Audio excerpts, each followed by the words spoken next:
as you probably gathered from this title, social mobility is quite important. But important in your book, you talk about absolute and relative social mobility.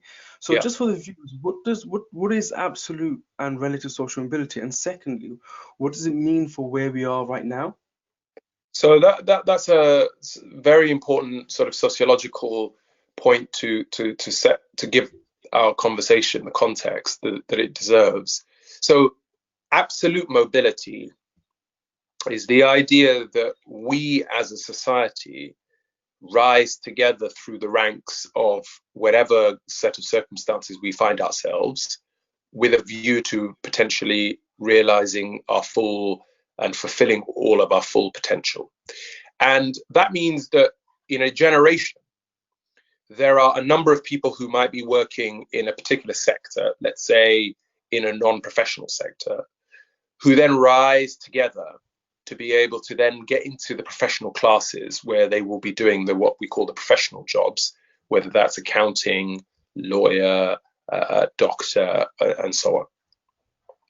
And we have not, as a nation, experienced absolute mobility in its fullest sense since the war.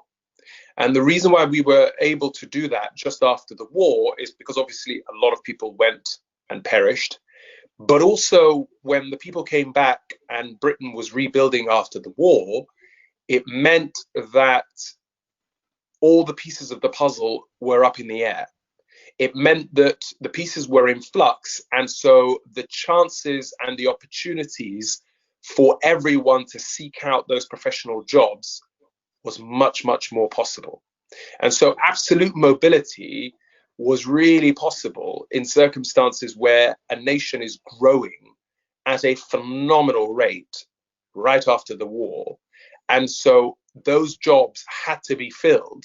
And you're seeing a lot of people who may not necessarily have succeeded in normal times being able to plug those holes and who are able to rise together in absolute terms. Relative social mobility is the idea of just the individuals succeeding. So my story, for example, is a classic example of relative social mobility. So I have the most extreme example in that both of my parents were never formally educated. They never learned how to read and write. My mum came to this country as an adult.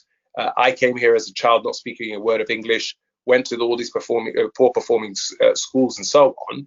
But then I find myself in perhaps one of the most renowned and well-known professions in the country as a barrister, broadcaster, author, whatever you might give these titles that we're so obsessed about generally. But that gives you an idea of relative and admittedly extreme relative social mobility. The more realistic relative mobility is the immigrant child who arrives here with their parent, who their parent works very, very hard, and then they go to university, and then their kids become barristers and lawyers.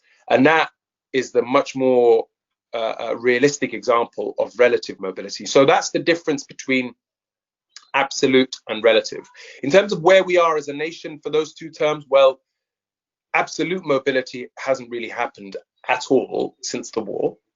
And in terms of relative social mobility, like my story, well, I'm the exception rather than the rule. And so I'm very careful in the book to say, well, hang on, you may look at my story, which is an outlier, which is a story of extreme relative mobility, but you must not take that story and extrapolate from that anything is possible, that anybody can be whatever they want to be, provided they work hard enough. It's much, much more complicated than that.